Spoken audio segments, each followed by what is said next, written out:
so much to learn about. It'll make you want to shout, Blippi! Hey, it's me, Blippi! Have you ever been outside when it's raining?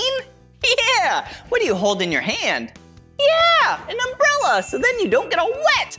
Why don't we draw an umbrella together? First, we have to draw a big half circle. Whoa! And then 3 smaller half circles the other way. There we go. And then we need to draw a letter J. Yeah, just like that. For the handle. Doesn't that look like the letter J? I know.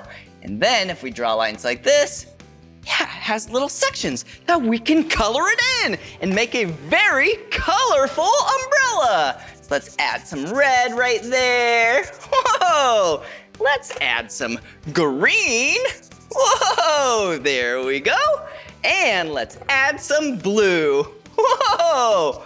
Now that's a colorful umbrella. Whoa! If you want to draw more with me, all you have to do is search for my name. Will you spell my name with me? Yeah! B-L-I-P-P-I.